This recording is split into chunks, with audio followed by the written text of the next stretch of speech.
No, ya sé a dónde quería llegar. Quería llegar a comentarles que, mire, esto está escrito en la década fines de la década del 60, podemos decir, toda la década del 70 se discute esto, la década del 80 también.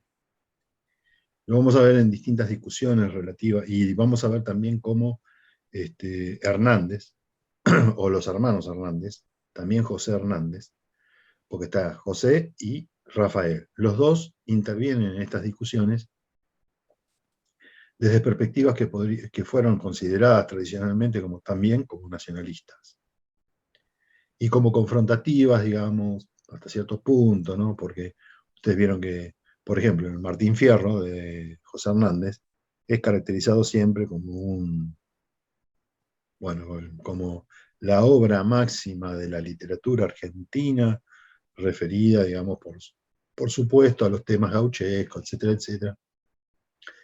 Y se habla mucho de que es una reivindicación del gaucho y de la cuestión nacional, eh, bueno, de un pasado que, no sé. Pero lo cierto es otra cosa, digamos, cuando estudiamos lo que escribieron, digamos, desde el punto de vista político, Rafael Hernández, José Hernández, etcétera, etcétera, nos vamos a dar cuenta que nada que ver. O sea, hay, por supuesto, cuestiones. Nosotros tendemos rápidamente, digamos, a confundir obras literarias con obras políticas. Y eso está mal, ¿no? Consideremos a Martín Fierro como lo que es, una obra literaria, que nos habla particularmente de un personaje que no es todos los personajes. Es un personaje, del que puede haber sido muchos, pero no son todos. Y que es una obra literaria, punto. Lo que opinaba a lo mejor el autor respecto de algunas de las cosas que también tratan en Martín Fierro habría que verlas en otros aspectos. Por ejemplo, este que nosotros tenemos acá, ¿no? En donde van a hablarnos, digamos, justamente de lo que pensaban respecto de las tareas que tenía un Estado por hacer. Y en estas últimas décadas del siglo XIX, en la Argentina se habló mucho de esto y se discutió mucho sobre el rol del Estado, que como decía Camilo, estaba en formación, pero ya estaban discutiendo qué debían hacer. ¿Me explico? Entonces, lo vemos en el caso de Mitre actuando, digamos, desde el gobierno de la provincia de Buenos Aires en 1857, inaugurando el ferrocarril del oeste. Es decir, en la práctica, ¿qué es Mitre? Y Mitre no parece ser un liberal en tanto y en cuanto, en términos actuales, que está mal dicho incluso, pero no importa, vamos a decirlo así para entendernos, eh, el Estado era un interventor. ¿Me explico? Un Estado interventor que dice yo voy a construir los ferrocarriles y punto. Y lo que está diciendo Mitre es, bueno, finalmente después, ojo que ese ferrocarril después se privatiza de alguna manera, porque empiezan a entrar capitales extranjeros o capitales privados y después la obra continúa, digamos, mucho más rápido. ¿Por qué? Porque eran insuficientes los capitales del Estado. Pero entonces Mitre, ¿qué va a decir? Eh, Habría que intervenir, en todo caso yo lo pongo en términos modernos, hay que intervenir en aquellas cosas que la actividad privada no se va a ocupar por sí misma. Es decir, si nosotros nos reunimos, podemos juntar lo que estamos acá, un capital para construir una calle, pero ni loco. No vamos a poner a pavimentar nosotros una calle. ¿Cómo lo vamos a hacer? O lo hace el Estado o lo hace un privado financiado por un banco, que puede ser oficial o no. Pero seguramente vamos a terminar cayendo, digamos, en la financiación del Estado, de alguna manera, del Estado. Digo de alguna manera porque puede ser una financiación directa o no, o indirecta. Por eso hablé de un banco privado o un banco oficial, o un banco privado, si se quiere, o capitales privados y la acción del Estado. Bueno, acá está el punto, digamos, crucial que después, con el tiempo, discutirá Keynes. Fíjense lo que les estoy diciendo. El texto que emerge, digamos, que da lugar a las denominadas políticas keynesianas, es de 1926, el periodo de entreguerras. Y podemos decir, ahora hablan de que, bueno, es un Estado más intervencionista y qué sé yo, patatín y patatán, que da lugar también, digamos, a que cierto nacionalismo lo tome y lo reivindique, ¿no? Pero no toma en cuenta, digamos, no toman en cuenta ninguna de estas corrientes que Keynes era un liberal y que escribe, digamos, ese ensayo para defender al liberalismo que se encontraba en ese momento muerto. Yo escribo esto para salvar al liberalismo, no para hundirlo. Para decir que hay otras cosas. Y desnuda claramente, Keynes lo hace, desnuda claramente, retomando a algunos economistas, viejos economistas de esta época que están discutiendo Mitre, Hernández, Sarmiento, economistas como Hobson o Hobhouse, que están planteando, digamos, que el liberalismo no de Smith, sino de Ricardo, que está absolutamente enamorado del mercado, es una falacia en tanto y en cuanto, digamos, eso es imposible materializarlo, llevarlo a la práctica. Y Keynes pone los ejemplos clásicos. Vamos a ver. Se necesita construir un puente para unir dos ciudades. ¿Quién lo va a encarar a eso? Victoria Marafuschi, Guillermo Quinteros. Señalo la S porque si no me dicen Quintero. ¿Me explico? No, no lo vamos a hacer nosotros. ¿Por qué? Porque no tenemos ningún interés en eso. A ver, hacemos el puente. Sí, yo estoy interesado, pero ¿qué? Pongo plata. Primero no tengo. Y si la tengo, ¿la voy a hacer? La voy a hacer si voy a obtener alguna ganancia. Si no, no voy a poner la plata ahí. Pongo, no sé, qué sé yo, una fábrica de jabón, de vasos de plástico, qué sé yo, cualquier cosa. ¿Para qué? Para obtener algo de ganancia.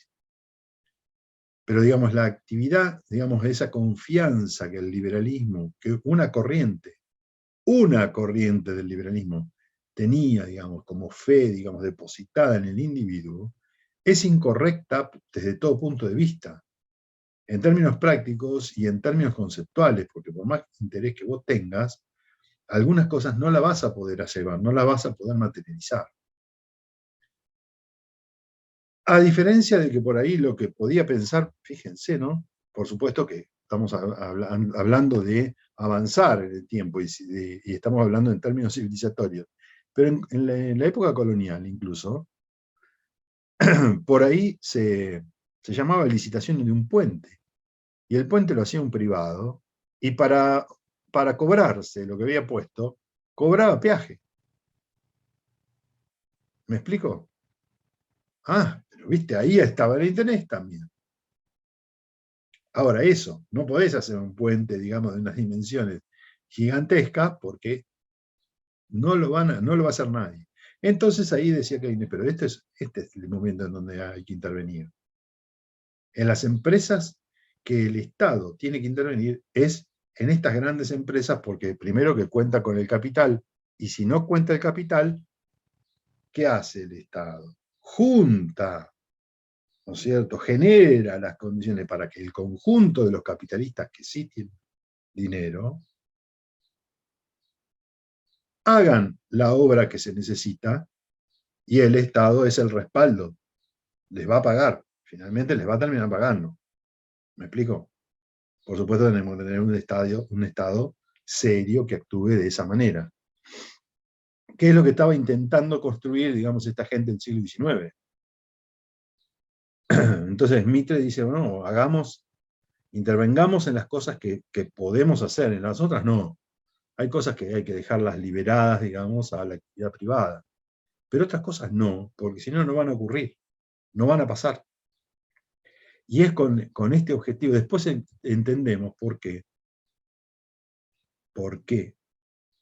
eh, hubo un boom en la construcción de ferrocarriles, ¿no es cierto? que para esto hay dos grandes obras para leer algo al respecto. Una es de Scalabrini Ortiz, completamente tendenciosa, por supuesto, pero bueno, ahí está. Y la otra es Libras y Rieles, de Salduendo, que es una obra también fantástica, muy buena, que habla, digamos, un poco más tomando distancia, digamos, desde el punto de vista ideológico de cómo fueron planteadas las cosas, ¿no? Pero sea como sea, siempre vamos a encontrar que el Estado, ¿qué hace? Si yo no tengo el dinero para hacerlo, pero tengo que impulsar, digamos, esto que para ellos era la civilización, ¿qué hago? ¿Qué puedo hacer? Bueno, ¿qué puedo hacer? ¿Qué les parece que pueden hacer? ¿No está, profe, no está vinculado eso con la idea del asociacionismo también? ¿En qué sentido lo planteas, Camilo? Yo cursé una materia de estilo libre de bibliotecas, qué sé yo, y cuando esto de las bibliotecas, que en esta época o más adelante se proponía como que el Estado actúe, pero como para beneficiar la, la acción de los individuos, no para el Estado dirigir, sino como que el Estado tenga un papel que sea como que se involucre, pero que eso, que haga que los individuos se asocien y que tomen la iniciativa de los proyectos. Que en estos casos, bueno, como que esa acción que no iba a cumplir nunca el individuo por sí solo, la ocupe el Estado, pero como para permitir un desarrollo posterior. Claro, si hay, digamos, acá lo que vamos a ver es que están conviviendo tendencias, distintas tendencias. Esta discusión entre si el Estado empresario o no, es porque están conviviendo, ya están conviviendo estas tendencias, porque son ellos la élite dirigente. ¿Me explico? Los Hernández terminan siendo senadores, son senadores, diputados, están votando leyes, están armando leyes. Entonces, conviven distintas tendencias. Y este asunto del asociacionismo que estás mencionando, claro que está funcionando también, o está siendo promovido. Pero está siendo promovido en aquellas cosas que obviamente aquellos se pueden reunir, ¿no es cierto? Digamos, que se pueden reunir las voluntades. Pero vos, por más que tengas voluntades, si no tenés capital, a veces no podés hacer absolutamente nada. Que es lo que ocurrió en el caso de algunas grandes obras, ¿cierto? Acá nosotros estamos hablando de, por ejemplo, si hablamos de ferrocarriles, hablamos de cientos de miles y millones de libras que había que poner, digamos, o dólares que había que poner para construir, ¿no? Ferrocarriles. Era muy pesada, ¿eh? Sigue siendo muy pesado construir Profe, ferrocarriles. también se pagó una parte de los ferrocarriles con lo que serían los costados de las vías, ¿no? Que se les daba para pagar la deuda esa. O, No, directamente la concesión incluía, claro, digamos, ah, las tierras linderas, y las tierras linderas para un lado y para el otro del ferrocarril podían ser, digamos, más cortas o más anchas. Eso dependía, digamos, del momento en el que se sacaba licitación o por el lugar donde iban a pasar, porque tenía que ver mucho con la feracidad de los terrenos, etcétera, etcétera. Nosotros vamos a ver que incluso en las calles, por ejemplo, en las rutas, cuanto más al sur vamos, más anchos son las banquinas.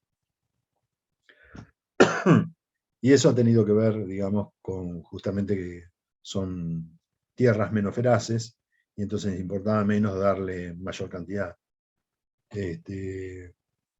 Pero no solo eso, se garantizaron también las ganancias, ¿no? ¿Pero por qué? Porque el Estado no ponía un peso en ese caso.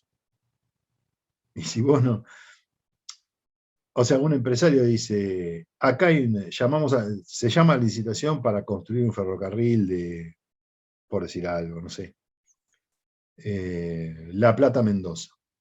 Perfecto. Se hace todo un estudio, etcétera, etcétera, se presentan dos o tres empresarios, y el piso de eso es una serie de exigencias de las cuales no se van a bajar.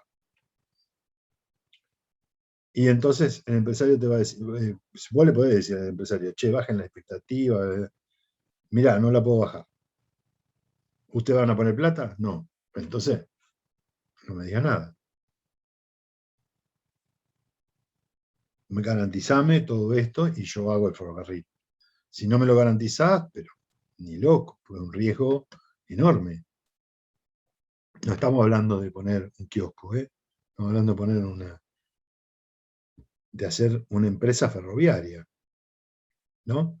Entonces, era lógico, digamos, que pidieran el cielo. Esto es así. Después hubo negociaciones y obviamente se llegaron a algunos acuerdos. Y los acuerdos a los que se llegaron, bueno, considerando que el desarrollo posterior en términos capitalistas, en los términos que habían pensado la cosa, más o menos exitoso, ¿no? Podría haber sido mejor incluso, sí, por supuesto, siempre pueden ser las cosas mejores, pero más o menos salió. Hasta determinado momento, más o menos anduvo. Bueno, y entonces lo que estaba en discusión eran estas cosas que no terminan de perfilarse bien, no se definen claramente, que es lo que vamos a observar, digamos, en esta elite dirigente, que seguirá discutiendo, sigue discutiendo entre sí. Tienen distintas perspectivas, distintas miradas sobre el asunto, hasta el punto que unos van a decir hemos triunfado y otros van a decir hemos fracasado, ¿no? Y los que estaban recontraconfiados en que habían ganado todo y que habían hecho todo exitosamente, le fue para el diablo el día que pusieron las urnas como el voto como lo tenían que poner, ¿no es cierto? A partir de la ley Sáenz Peña, ese dirigente comienza a perder masivamente, ¿no? Y lo hace porque y además sancionaron esas leyes, la ley Sáenz Peña, la del voto universal, secreto y obligatorio, pensando que iban a arrasar. ¿Por qué? Y porque era la Argentina, digamos, del progreso, la civilización, etcétera, etcétera, la escala social ascendente, etcétera, etcétera. Todo eso funcionaba y era verdad. Ahora, perdieron. Porque llegó el radicalismo, planteó otra cosa, digamos, desde el punto de vista político, y perdieron, ¿no? Ahora, había fracasado el proyecto. A lo mejor era justamente, ganó el radicalismo como producto del triunfo de esas políticas.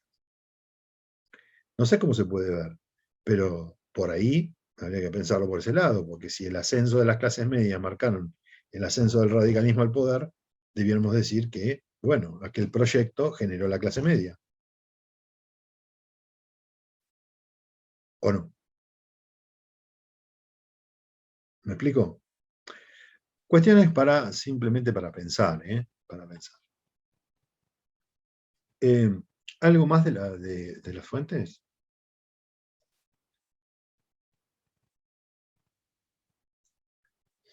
Una cosa que no El puerto podemos... al final. Me quedó ¿Cómo? esa duda. ¿Cómo, ¿Qué Evelyn? pasó con el puerto? No, que qué pasó con el puerto al Ah, final. el puerto. Con esa duda. No, el puerto lo pusieron... Después hubo varios proyectos de construcción del puerto de Buenos Aires, porque el asunto era, bueno, y está bien, sí, el puerto. Llamaron a la licitación, las obras del puerto se hicieron. Es más, comienzan incluso a hacerse obras acá en el puerto de lo que va a ser el puerto de La Plata. Eso lo va a bancar finalmente, va a haber créditos para bancarlo, digamos, pero del Estado. El Estado va a asumir esos créditos. Y sí, porque ¿quién iba a asumir, digamos, las obras, los gastos, esos tremendos gastos que se hicieron? Imposible. Y después hay un proyecto, digamos, de remozar el puerto, también de Buenos Aires, porque el puerto que nosotros, el primero que vemos cuando vamos para Buenos Aires, es el Riachuelo, ¿no es cierto? Donde están las terminales, la primera terminal de contenedores.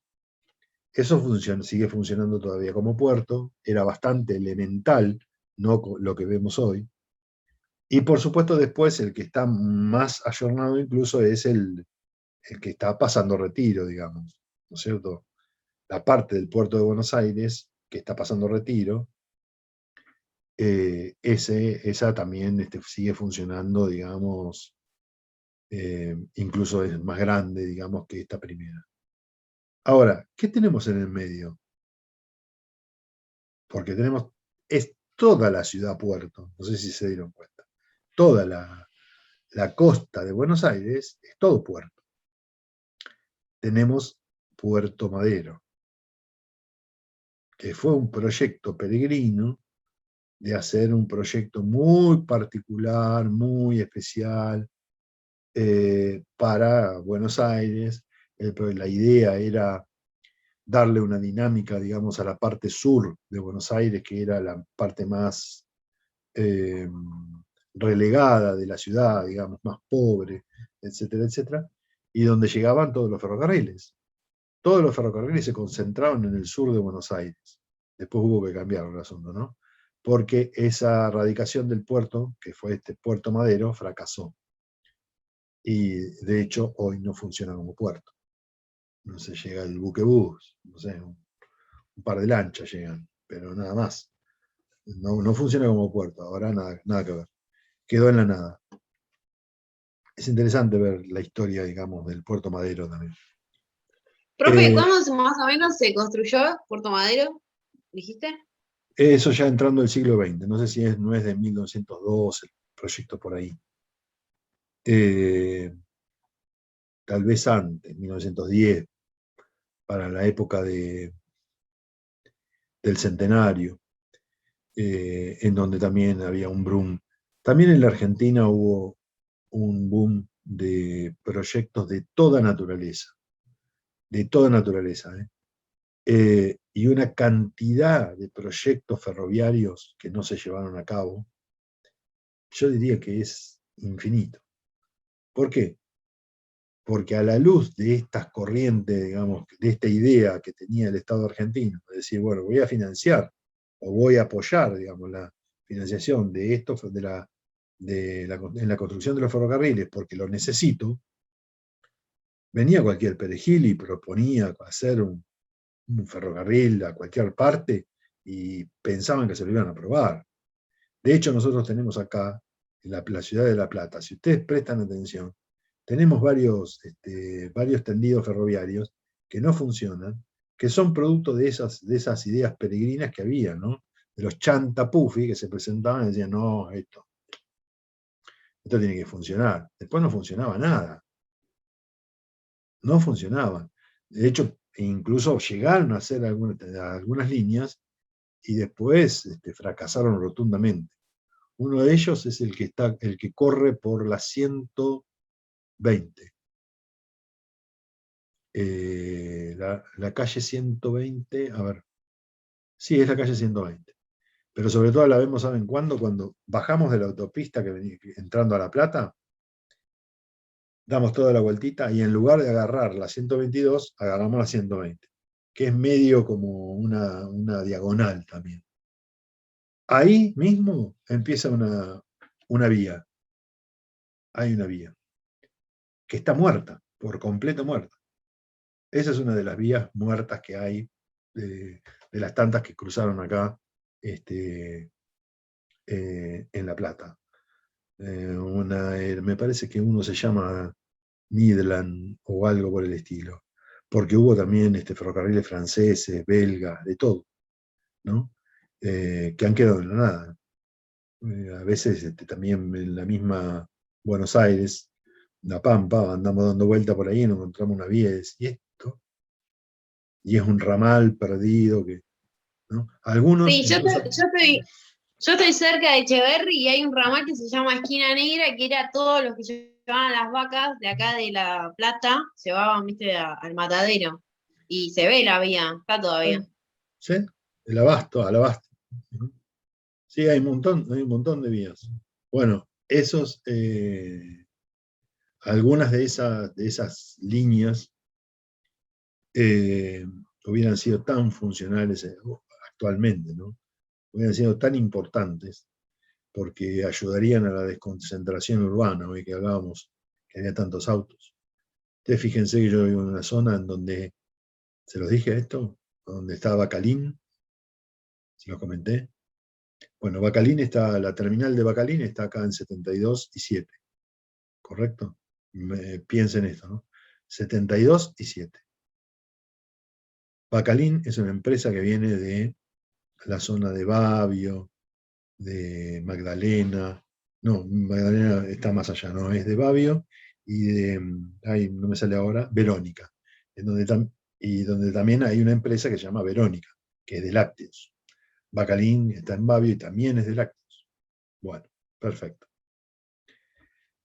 El ferrocarril provincial que yo tengo acá a 3 cuadras, la terminal de la estación ferroviaria, es ese ramal. Y es el mismo ramal por donde pasa el gran y enorme tren universitario.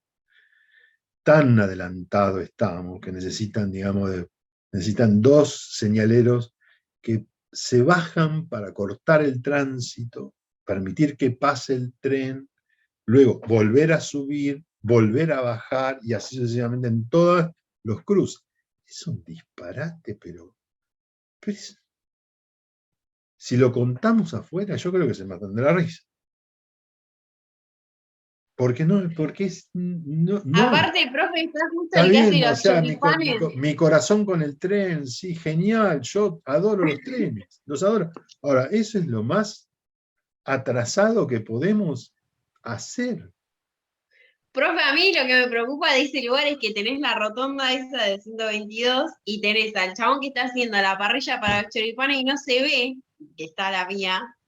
O sea, un día va a pasar cualquier cosa. Entre brumas, así, ¿no? Correte, bajate con la señal, avisá que hay humo. No, es un disparate. Es un disparate. Fíjense que, ¿qué les digo? De Babio podía venir un tren directamente a estacionar enfrente de la terminal de Bacalín. En cambio, ¿qué estacionan ahí? 4 o 5 camiones, enormes, hacen un desastre, rompen todas las calles, es un descontrol. El tren estaba funcionando, venía ahí, estacionaba, todos los días podía venir, lo dejaban ahí, no sé, cruzás con el chabón, viste, ahí, mano de obra, viste, vas con las carretas, cargás, cruzás. En cambio, no, tenés que cortar el tránsito, doble fila, doble mano, es un desastre. Profe, ¿y el tren que pasa Quiero cerca de decir la que Facu, a no dónde va? hay una planificación de nada. Es todo un delirio. Sí. ¿Qué me ibas a decir? El tren que pasa por la Facu, ¿a dónde va? El tren que Que a pasa por la veces facultad, pasa. para aquel lado, digamos, para el lado de Buenos Aires, va a la estación de tren. A la estación de tren del Roca. Ahí termina, ¿no? Ah, nunca agarré por ahí. En 1 y 44, digamos. Y para este otro lado, llega hasta 1. Hasta 1 y 72. Y ahora proyectan hacerlo hasta la estación del Provincial, que está acá en 17. 17 y 72. Hasta ahí. Si es que les van a permitir, porque ahí las vías pasan por enfrente, digamos, ya está todo construido, digamos, está todo tomado, hay una iglesia evangélica. Es genial, ¿no? Todos terrenos del ferrocarril, todos copados por cualquiera. Yo no me di cuenta si no hubiera construido ahí, pero bueno, en cambio me vine para este lado y construí de este lado. No funciona como un centro cultural, no sé bien de qué se trata, pero es como que ya no funciona como estaciones. No. Claro. Yo cuando llegué al barrio, tenía un amigo que era de ahí, trabajaba en el ferrocarril, todavía no estaba cerrado, y bueno, finalmente lo cerraron, ¿no? En la década del 90, lo cerraron. Pero hasta ahí más o menos todavía había alguna actividad porque no lo querían cerrar. No lo querían cerrar porque todavía, digamos, estaban las máquinas, estaba todo. Y lo podían reactivar. Se llegaba, ¿saben qué? Uno tardaba, llegaba hasta Avellaneda, pero demorabas media hora en llegar a Avellaneda nada más, por el ferrocarril provincial. Era una cosa extraordinaria. Y para el otro lado, ni hablar, llegaba hasta Pipinas. Unía todos estos pueblos que les digo, que ahora están en la luna total, están muertos. Pueblitos que son muy simpáticos, todo muy colorido, muy cultural, muy turismo pueblerino, cultural y qué sé yo, pero están reventados, están muertos, pobres, ¿no? Y la verdad que no se ha ganado nada, ¿no? No se ha ganado nada. Al contrario, creo que hemos perdido muchísimo, muchísimo. Es una pena, una lástima. Se nos va a ir terminando el tiempo. Bueno, yo espero que de alguna manera las clases les hayan sido de utilidad. Van a ser prácticamente las últimas clases, si todo anda bien, las últimas clases virtuales que tengan, porque ya nos han comunicado que el próximo cuatrimestre va a ser todo presencial, e incluso que no podemos dar clases virtuales. Esto que decíamos que algunas de estas cosas llegaban para quedarse, me parece que no se van a quedar. Por lo menos esa es la tendencia que están manifestando de parte de las autoridades, ¿no? Así que, bueno, espero que las clases virtuales así les hayan sido de alguna forma útiles para algo, no se hayan aburrido demasiado teniendo que vernos así, ¿no? De esta manera. En particular, espero que estas clases le hayan sido también de alguna manera útiles para pensar un poco más algunas cuestiones. La idea era simplemente esa, no era meter conocimiento, digamos, en la cabeza y ya está, sino por ahí movilizar alguna neurona para ponerla en funcionamiento en algún aspecto de la historia, ¿no? Cualquiera. Entonces, en ese sentido yo les voy a proponer hacer un trabajo en particular, que ahora les voy a comentar. Pero una cosa que quisiera saber es si de alguna manera las clases les resultaron bien, o no sé, si la pasaron mal también me gustaría saber, ¿no? Claro, María Paz, no te rías. Si la pasaste mal, me decís. No, mira, la pasé más o menos.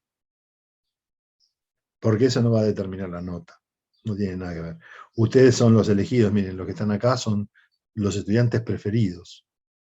Así que son los únicos que están, así que son mis preferidos. Bueno, profe, en algún momento nos vamos a ver en la presencialidad, ya 2 años cursando con Sí, vos la y verdad. la vamos a virtual.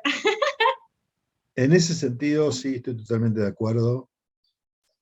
2 años es mucho tiempo y espero verlos, por supuesto, personalmente. Desde ya que están recontra invitados al centro. Vayan cuando quieran al centro, digo, de Historia Argentina y Americana. Si les interesa cualquier parte, digamos, de los desarrollos que nosotros hacemos, están abiertas las puertas. Todos tenemos ahí proyectos de investigación en los cuales se pueden insertar. Tienen siempre la puerta abierta, me escriben cualquier cosa y listo. No solo por mí, lo digo por mí, sino por también mis colegas que también se ocupan de otras cosas, ¿no? Pero estamos más o menos juntos en el mismo lugar. Y si no, espero que también algunas de las cosas que por ahí pudieron aprender las puedan aplicar en otras materias o en otros enfoques historiográficos, también del siglo XX, puede ser, ¿no? ¿Por qué no? Y que lo pasen bien en este métier, que no es demasiado, a veces no es demasiado amigable. Bien, no tienen nada para ninguna queja. Profe, faltan más fuentes de rosas. Mirá, tenés una fuente, metete en el archivo ahora cuando lo abran y vas a ver lo que es. Infinita es. Infinita. Nada, profe, estuvo muy bueno el taller, A ver, la materia. La primera vez que curso una materia problema y me gustó mucho. Sí, es bastante al estilo postaller. Si fuese presencial, las cosas hubieran sido distintas también, ¿no? Pero bueno, se hace también lo que se puede. Lo que yo no estoy seguro, por eso yo les preguntaba, ¿no? No estoy seguro porque he recibido, ¿por qué les dije que el año que viene va a ser todo presencial? Porque así me lo transmitieron. Medio como cortando digamos, obturando la posibilidad que, por ejemplo, no sé, se me ocurre a mí tener un horario de consulta virtual. No sé, los estudiantes que están afuera, por ejemplo, ¿no? De pronto ahora va a ser todo presencial. Van a ser menos horas, vamos a tener menos horas, vamos a tener las horas concentradas. Ok, hasta ahí vamos todo bien. Pero, ¿y si no llegan? ¿Y si tienen que hacer consultas? ¿Qué hacemos? Está bien, tenemos otros recursos virtuales, tenemos un Mega, tenemos el campus virtual, tenemos videitos, tenemos un montón de cosas. Yo grabé todas las clases, puedo apelar a las clases. Mirá, che, fíjate, no sé, le andá y lee, escuchate esto, que total, ya está. Buenos Aires acá, Evelyn dice que se mudó hace unos meses a Buenos Aires. Fíjate, ¿no? O sea, vamos a encontrar diversas situaciones derivadas de esta experiencia de 2 años de virtualidad. Entonces, de pronto vas a tener que decir, tengo que disponer de X cantidad de tiempo para estar ahí. Un día, 2, 5 días, estar ahí sí o sí. Ok, pero después podría haberse combinado con encuentros virtuales y eso, porque yo no tuve la experiencia, no sé qué pasará con otros, ¿no? Yo no tuve la experiencia de que me dijeran, ya di un montón de cursos virtuales, ¿eh? De que me dijeran, no, mire, no queremos tener el contacto con usted haga 5 minutos de clase, 10 minutos, y después todo lo demás me lo tira en un cuestionario, me lo tira en un videíto, me manda a leer algo, etcétera, etcétera, y responden. En ningún momento tuve ¿me explico? Esa demanda. Y a mí me están diciendo como que es mejor aquello que esto otro. Por eso les preguntaba del asunto de si daba resultado o no tener este contacto personal, que para mí era muy importante en la medida en que habíamos perdido el otro contacto presencial. ¿Se entiende lo que digo? En mi experiencia en lo virtual, siempre las clases, o sea, en video así, o una clase escrita, me resultaron menos productivas que una clase así por Zoom. Bueno, sí. Yo tuve la experiencia presencial y virtual y, o sea, prefiero 1000 veces la presencial porque tenés como otro manejo con tus compañeros. También estás como medio solo acá y tenés que poner, no sé, yo que vivo en el campo no tengo tanto internet, me manejo con paquete y me mató la pandemia estos 2 años porque todo el mundo se junta por Zoom, puedes estar 24.000 horas, pero yo no. Entonces, Sí, te claro. dificulta un montón eso de no tener la biblioteca. No tener a tus compañeros, que siempre son como los que mayor incentivo te dan, ¿no? Porque estudias juntos con Sí, sí. ellos. Bueno, Yo no digo de se elegir va, entre lo presencial y lo virtual. se va a cortar. No, yo por nada del mundo diría que lo virtual es mejor que lo presencial, eso está claro. Pero en el contexto en el que nos encontrábamos, esa era mi pregunta, ¿no? Es decir, porque fue una especie de desafío desde el primer momento en que tuve que afrontar esta situación, que no fue justamente con la materia, sino con una materia para una maestría, que es la maestría en ciencia política. Yo empecé mucho antes. Entonces, o no mucho antes, un par de semanas antes, pero yo lo había previsto. Entonces más o menos me acomodé a estas, por eso tengo el Zoom, el Mega, el CBS, tengo un montón de cosas más, digamos, que tuvieron que ver con esa prevención, porque ya en febrero dije, esto se cierra y se va a cerrar de tal manera que no voy a poder salir a ningún lugar. Y me preparé para eso, pero fueron ahí nomás al toque. Entonces, pero mi pregunta era, sí, a lo mejor algo de todo esto que vivimos en los 2 años, podríamos tomarlo como algo positivo, alguna herramienta, digamos, positiva, no para continuar con lo virtual permanentemente, de forma permanente, pero sí para ir adoptando algunas formas que también son, diría propias del siglo XXI, un poquito más ayornado, ¿no? Pero bueno, parece que no hay posibilidades. Es cierto que no somos una facultad de educación a distancia, eso está recontra claro, no está planteado así. Pero a lo mejor alguna de estas cosas habría que recuperarlas si no fue bien, porque a lo mejor a otros profesores le fue mal con esto, y dijo, no, a mí no me sirve, no me encuentro, no puedo conectarme con los alumnos, no puedo llegar a los estudiantes, no hay manera de dar una buena clase o lo que sea. También hay una serie de dificultades que son ciertas, pero por ahí hay algunas cosas que se pueden recuperar, o alguno de nosotros por ahí podría recuperar. Pero bueno, por ahí es a todo o nada, o para todos igual, por igual, y entonces ahí es donde, no sé. No importa, y vale lo que ustedes me dicen de la experiencia pasada, por lo pronto, ¿no? Porque bueno, ahora para mí ha llegado, digamos, para quedarse los cursos virtuales, han llegado para quedar. No van a ser las materias, pero los cursos, otro tipo de cursos, los voy a seguir haciendo virtual.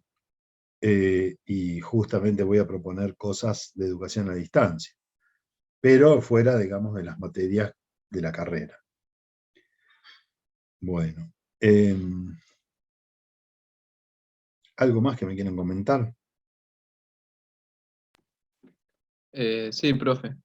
Primero que, bueno, comparto con Camilo lo que él dice, que nada, en estos 2 años de virtualidad, la verdad que lo que más me rindió a mí para seguir una materia fue tener clases así, que es, como decís vos, lo más cercano a estar en el aula. Obviamente no se asemeja, pero, eh, o sea, una de las primeras cursadas que tuve fue Argentina 1 el año pasado, con ustedes, y nada, se me hizo súper llevadera y creo que fue una de las primeras materias que pude promocionar en mi vida.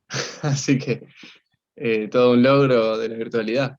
Eh, pero por eso, y también más que nada es eso, se hace más llevadera y si bien obviamente no es lo mismo que estar tomando mate, tomando apunte ahí con tus compañeros, poder levantar la mano y charlar y intervenir de una forma más fluida, eh, por lo menos para mí es lo más cercano.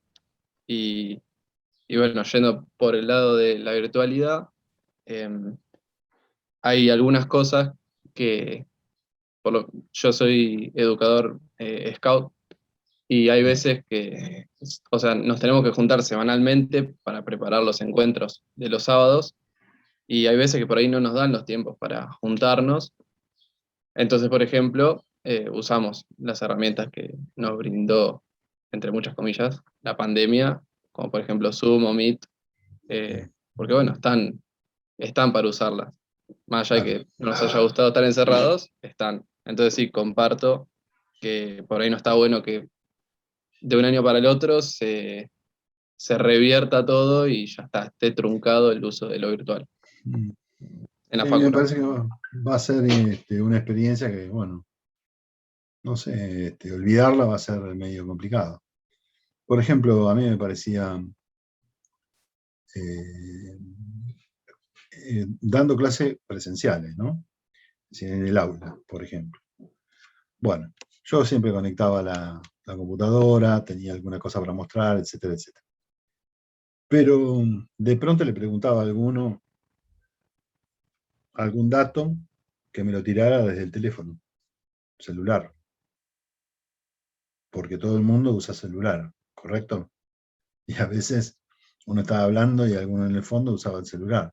Entonces le preguntaba, che, ya que estamos hablando de Olazábal, fíjate a ver el general, buscame al general Olazábal en Wikipedia o en donde sea, pero ahí, en el momento.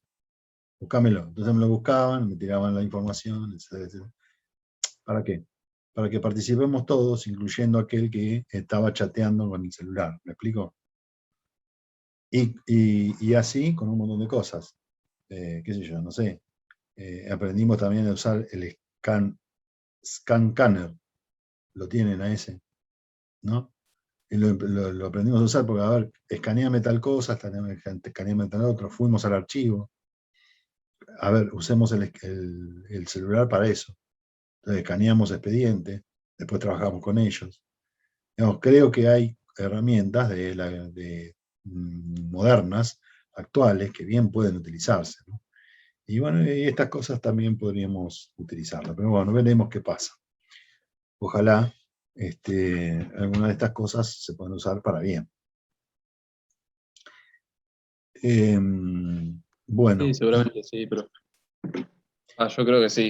Por ahí también tiene que pasar un tiempo de estar en la presencialidad y que se busquen nuevas herramientas o nuevas soluciones, entonces por ahí se a lo vuelve a mejor esto. viene por el lado de la demanda, ¿viste? En la Claro, medida en por que eso por mismo. ahí se demande y alguno diga, che, pero no podríamos tener el profesor, profe, no podemos tener esto así virtual, y bla, bla, bla. Y a lo mejor, después de tanto, va a haber que remarla, porque tampoco van a decir que sí inmediatamente. Sí, estaría bueno poner lo que antes era el departamento de historia que ibas y te tenías que cruzar con algún profesor para hacer alguna pregunta, tener horarios disponibles para, viste, lo que era finales y todo eso, que antes tenías que ir al departamento de historia para hablar con el profesor, para ver qué tema ibas a preparar. Y ahora lo vamos a tener presencial. Lo vamos a volver a tener. ¿Sí? No va a haber problema. Claro, seguramente. Muy Me bien. escribió Facundo, que se fue a buscar a la madre al trabajo. Me puso que te diga de su parte que las clases le gustaron un montón y que aprendió muchas cosas de teoría política que le coparon bastante. Me dijo Bueno, que te lo hiciera llegar el comentario. en ese sentido, gracias. Pero en ese sentido les voy a decir que no hicimos un hociqueo en algunas fuentes de teoría política. Hay mucha tela para cortar en ese nicho, digamos, en esa disciplina, que es sumamente interesante. A mí me interesa mucho, me gustó siempre mucho, pero es vastísimo todo lo que se puede estudiar. Eh, y bueno, y también hay materias específicas sobre teoría política que son sumamente interesantes, o para que después uno la pueda incorporar a su bagaje intelectual, ¿no? Y utilizarlos en la historia. Bueno, y en parte, acá estoy mostrándoles en pantalla, les estoy compartiendo la pantalla, la ven, ¿no? Consignas dice para el Sí, sí. trabajo final. ¿Mm? Ensayar la elaboración de un artículo de investigación. No sé si están así, pero bueno, más o menos. Para ponerle un título le puse esto. Y entonces acá le estoy planteando en qué va a consistir ese trabajo final. ¿Sí? Les doy las consignas. Si quieren, las pongo en el Facebook y entonces las bajan de ahí. ¿Les parece? Dale, profe. De todas maneras, bueno, medio que se los leo. Deben utilizar los materiales de la unidad 1. Acá está la cuestión de los textos más afines a la teoría política, o de teoría política específicamente, y la fuente y bibliografía de la unidad a la que pertenece la misma. Dependerá del problema-tema que se aborde, se agregará la bibliografía pertinente. Obviamente, este trabajo que yo les estoy pidiendo requiere, como son pocos, hoy faltaron un par, pero no importa, requiere, digamos, es un trabajo personalizado, ¿correcto? Es decir, vamos a suponer, alguno de ustedes propone retomar uno de los trabajos prácticos, que esto es lo que yo le estoy proponiendo a ustedes, retomar alguno de los trabajos prácticos ya realizados, a partir del cual ampliar su contenido y su desarrollo analítico. Vamos a suponer escribieron 2 páginas, o 4, me parece que en algún momento le pedí en alguno de 4, o no más de 4, y escribieron 3 páginas. Ok. Si les gustó mucho la fuente y quisieran seguir trabajando con ella, o quieren explorar algunos otros aspectos de la fuente, lo pueden hacer. Quiero decir, pueden retomar la fuente y ampliar el trabajo. Básicamente es esto. Ahora, ¿cómo lo vamos a ampliar? Lo vamos a ampliar metiéndole un poco más de esta literatura de la primera unidad, a partir de definir de qué trata esa fuente, ¿no es cierto?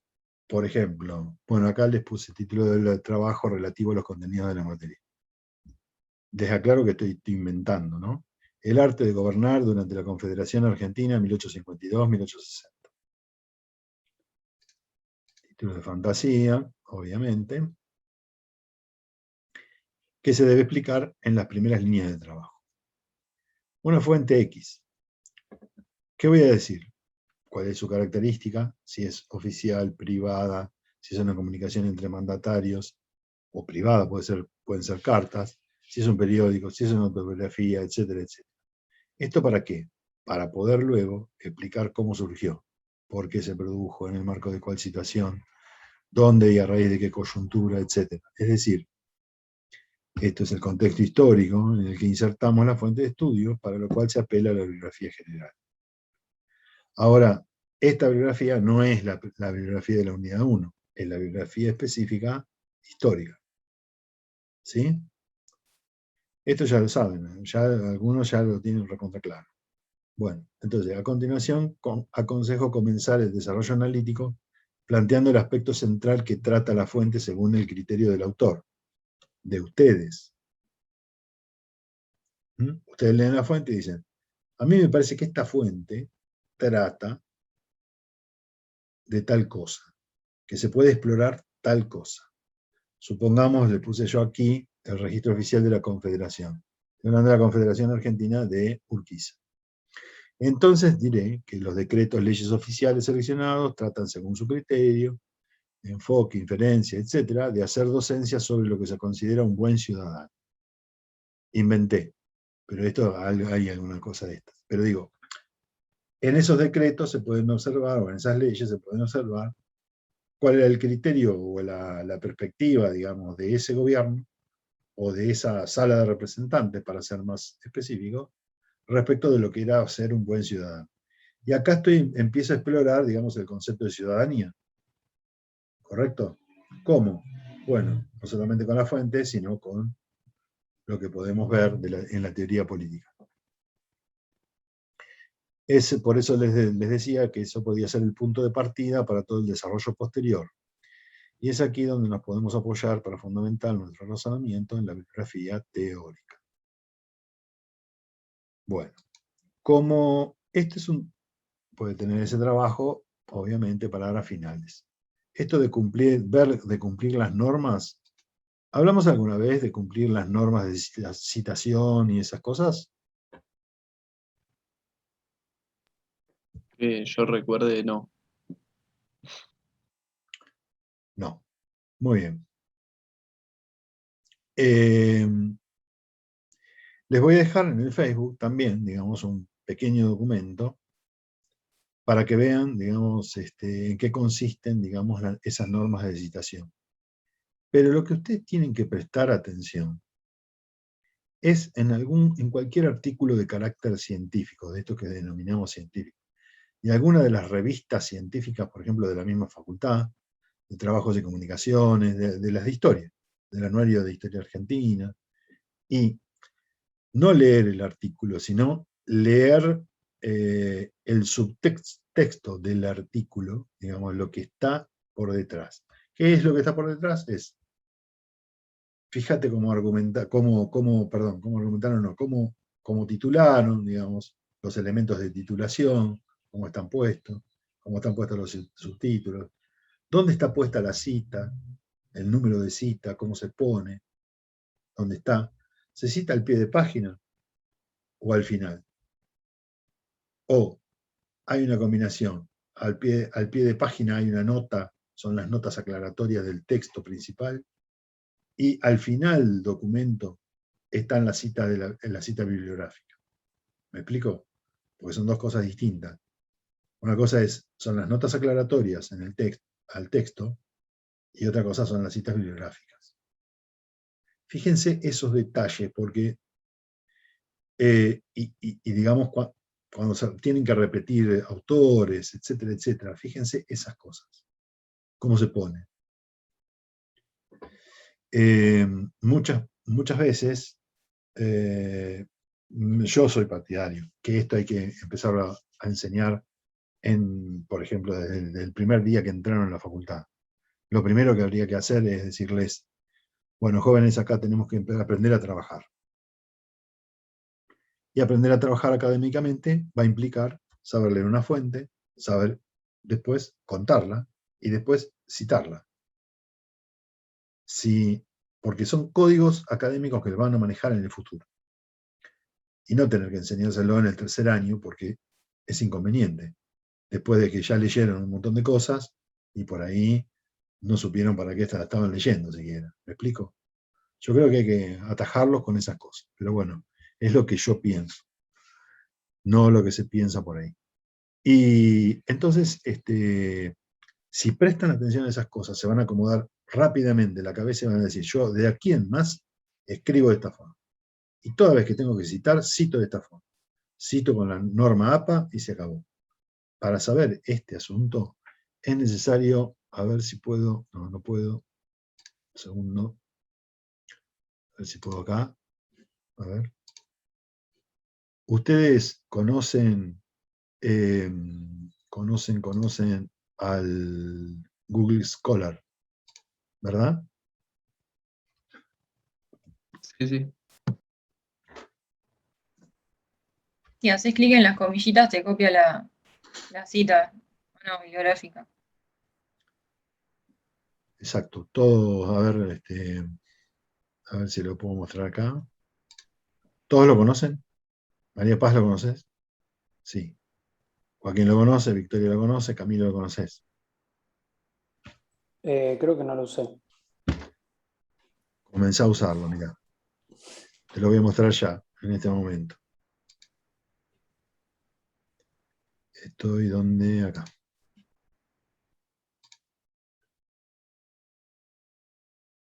¿Lo ves? Google Académico. Hay otras herramientas, ¿eh? No es el único. Me estoy mostrando a Google porque es lo más rápido que tenemos y lo que frecuentemente tenemos todos en la computadora de acceso rápido.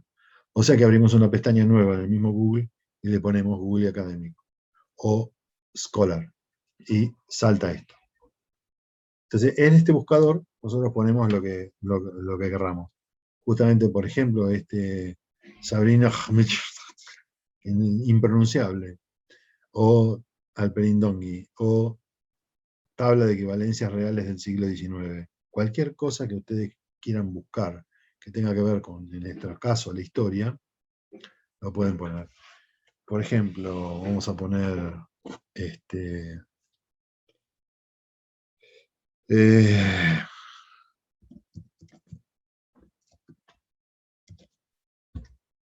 yo puedo poner a Andrea Reguera a secas y me va a tirar, si está hecho el perfil de ella en Google Académico, me va a tirar todo lo que tenga de Andrea Reguera.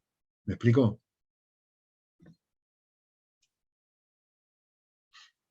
Ahí le dije que me lo busque.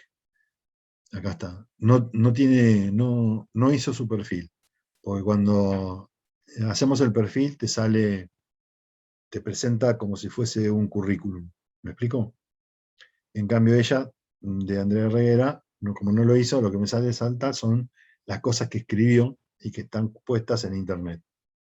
Y lo que no está puesto en internet también me lo va a citar, me va a aparecer acá, pero no me lo va a mostrar, obviamente, porque si está hecho en papel, por ejemplo, está publicado un libro en papel, lo que está en papel no está acá. ¿Correcto? Pero esta es una forma de buscar a personas, ¿sí? Y a temas. Porque si no buscas autores, pones temas, por tema te van a tirar todo lo que hay escrito sobre ese tema. ¿Sí? Acá, en esto donde dicen estas comillas, donde dice citar, se abre, se hace un clic, y vamos a encontrar 3 formas de citar: APA, ISO, MLA. ¿Queremos seguir la APA? Todas las veces que uno cita un texto, esta es la forma, y la cortamos y la pegamos, y listo. Y nos solucionamos el problema. Una vez que lo hacemos a lo mejor, yo no sé cuántas citas habré hecho en mi vida, ¿no? Pero más o menos unas 4000, vamos a suponer, ya uno lo hace de memoria. Incluso tardo más, digamos, en buscar la cita que en hacerlo. Pero porque ya está acá. ¿Se entendió? ¿Te das cuenta, Camilo, cómo es el asunto? Es muy simple. De todas maneras, obviamente, esto lo explorás por tu cuenta, es una pavada. Pero acá, este es un buscador extraordinario que se puede usar para buscar temáticas y problemáticas que uno quiere conocer o que quiere saber un poquito más para poder armar las citas después, para poder trabajar, digamos, en nuestros propios artículos o lo que sea. Bueno, todas estas cosas están acá para ser utilizadas, así que úsenlas. En el Facebook les dejo, entonces, brevemente en qué consisten, digamos, los elementos de citación a los que me hago referencia, a los que les hago referencia. Les pongo los ejemplos, que son muy breves. Por ahí en una paginita está todo. Observen cómo están citadas. No se olviden jamás, nunca se olviden jamás de entrecomillar. Ustedes pueden haber visto a lo mejor trabajos que autores que citan textualmente, digamos, a algún otro autor, y no entre comillas, sino que ponen por ahí cursivas o en negrita. Bueno, está mal. Está mal y pueden ser acusados, digamos, de plagio, de cometer plagio. Hay que entrecomillar. Las comillas es el código, lo demás no. El código de citación directa es las comillas. Se lo digo porque hay casos flagrantes, digamos, de acusaciones de plagio. Bueno, ¿preguntas? ¿Dudas? Profe, una cosa más. Ah, perdón, dale, Evelyn, dale. Avante. No, quería saber la fecha de entrega. A la mía Bien. era una duda pavota. ¿Esa era la duda, Joaquín? No, era otra cosa. A ver, ¿qué más? No, yo hace un tiempo descargué un archivo, tipo un paper de la Facu, que explica cómo citar con normas APA. Claro, Por ahí lo puedo colgar en el grupo también. colgalo. Es el documento de las normas APA, que es largo, es un poquito largo. Sí, sí. Sí. Sí, está en todas las revistas de la facultad. Ustedes abran cualquiera, ¿no? Pero si abren, por ejemplo, trabajos de comunicaciones, todas más o menos tienen el mismo formato porque están hechas en la misma plataforma, que se llama OJS. Arriba, a la derecha, van a encontrar el registro acerca de. En el acerca hay una pestaña que es el acerca de, que se despliega, y allí van a encontrar, digamos, directrices para investigadores, para autores, quiénes somos, etcétera, etcétera, etcétera. Bueno, y en esas directrices, si ustedes las leen, se van a dar cuenta que les están diciendo a los autores cómo tienen que escribir su documento. Lo tienen que escribir así, así, en esta letra, bla, bla, bla, bla, bla. Y después le van a decir, bueno, y si quieren saber más cómo se cita, vayan a este documento. Y dice APA, no sé cuánto. Uno va, pincha ahí y les abre un documento que es extensísimo. Porque porque, digamos, nos dicen también cómo se cita hasta una conferencia o una clase virtual. ¿Me explico? Todo está. Por eso es extenso. Pero de todas maneras es de mucha utilidad. Obviamente los autores pasan de largo muchas veces no nos dan bolilla, se olvidan de hacer notas, ¿saben? Ahora estuve corrigiendo, digamos, hasta hace unos días atrás, corrigiendo artículos. No, los autores se olvidan de citar a otros autores, como si lo hubieran mencionado, pero no los mencionan. Entonces uno tiene que mandarle otra vez y decir, che, este que me decís que acá no está citado, ¿a quién te referís? O ponen eh, Pepe González, ¿no? Y lo citan 20 veces a Pepe González con distintos años. Y después resulta que uno va a la bibliografía y encuentra Pepe González 2011. ¿Y los demás? 2004, 5, 8, 8B, 8A. ¿Dónde está? No, Pepe González 2011, una vez. ¿Qué hago? O buscás en todos los Pepe González que me estás diciendo que consultaste y me los decís, o borrás a todos los Pepe González y dejás solamente el Pepe González 2011. No puede haber ese tipo de contradicciones, ¿me explico? Pero ya estoy hilando demasiado fino.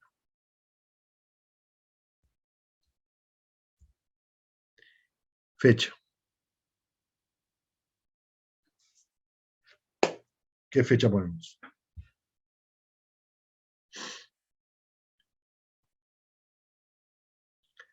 ¿Cuál les parece mejor? Me estoy fijando en el calendario, profe, a ver. Chan, chan, chan. Tanun, tanun, El próximo viernes, o sea, el 26 es viernes, 26 de noviembre, no sé si les va a todos los compas esa fecha. O no sé si quieren extenderla más.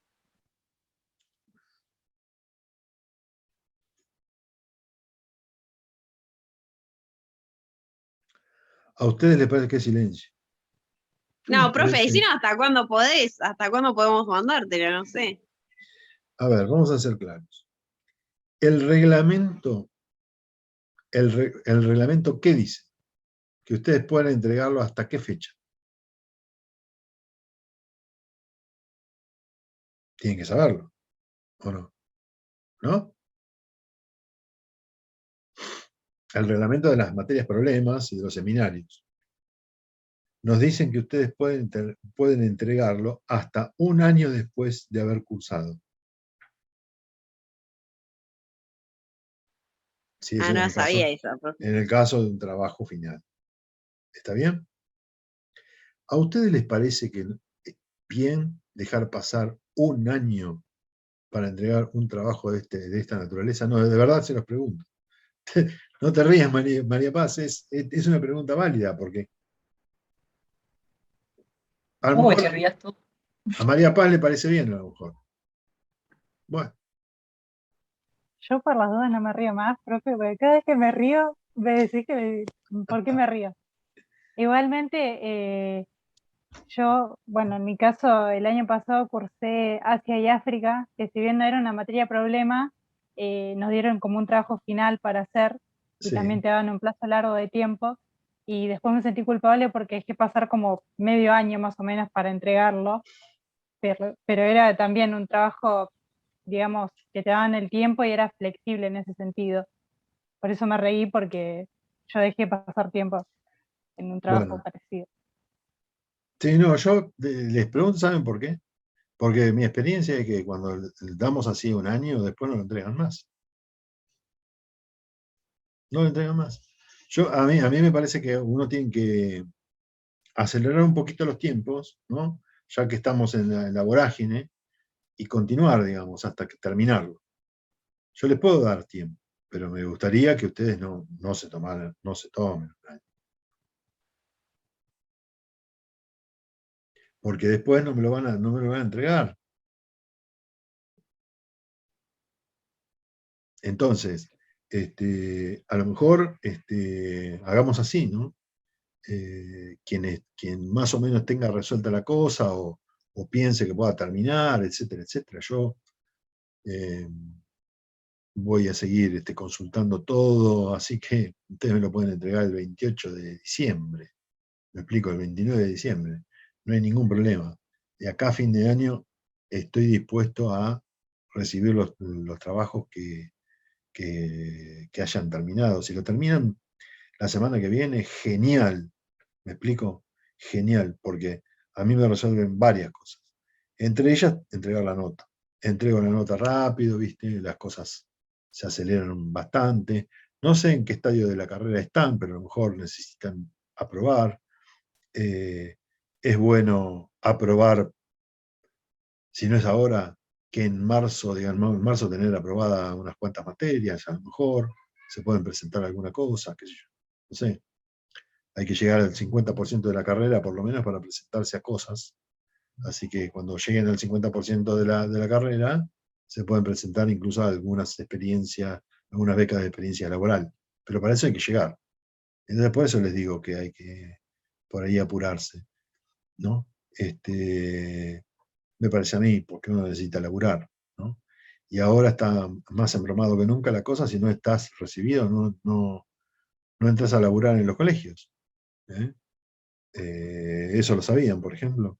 Eso le está pasando a muchos pibes que por ahí estaba dando clase y que no ha conseguido nunca más porque no puede dar clase, tiene que ser recibido. Bueno, Lo que así pasa es que que en la docencia tenés el 108B que no agarras nada. O sea, tenés el 50%, pero no llega nunca a no agarrar vas a alguna agarrar hora. nada, y ahora menos, no vas a agarrar nada porque no está como prohibida, estás obturado el acceso, digamos. Tenés que recibirte, si no, no encontrás. Ok, termine entonces, yo estoy al tanto de ustedes y para lo que sea, tienen que hacer lo siguiente, me van a decir qué fuente van a trabajar, hasta dónde han llegado, si van a trabajar lo mismo que hicieron anteriormente, y entonces así yo les puedo dar algunos tips, ¿de acuerdo? O la bibliografía que les falte, por ahí les puedo mandar algo, etcétera. Pero lo que les quiero decir es que vamos a tener que seguir en contacto porque este trabajo es personalizado. ¿Se entiende? Ustedes me mandan algo, yo se los reboto, les digo, miren así, tú, hasta que la cosa sale. Pero para eso tenemos que seguir manteniendo cierto contacto o algún contacto de vez en cuando, aunque incluso no me entreguen el trabajo final antes de fin de año.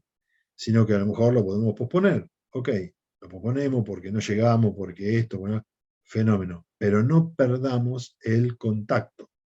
Te me van tirando alguna idea, alguna cosa. Bueno, no, como tengo que rendir, no puedo hacer nada. Ok, rindan primero, ¿me explico? Y después vemos. Incluso a lo mejor llegamos, digamos, a la presencialidad y ya nos podemos ver, no sé, en el centro. ¿Mm? Muy bien. ¿Les parece entonces que les cuelgue estas cosas en el Facebook y después las seguimos por mail? Bueno, en el Facebook también, si quieren poner algo. Bueno. Dale, profe. ¿Cuándo te tenemos que mandar qué tipo de fuente vamos a llevar ahora en estos días? ¿O Eso cuanto antes lo hagan, mejor, porque entonces así vamos viendo qué pueden ver, o qué pueden consultar, si las cosas están accesibles o no, etcétera, etcétera. Si trabajan con algo que ya hicieron, mejor. Porque entonces, bueno, lo pueden ampliar por ahí y entonces la tienen más fácil. Yo para facilitarles la tarea. ¿Mm? La extensión del trabajo es 10 páginas, ¿sí? O sea que es una especie de monografía.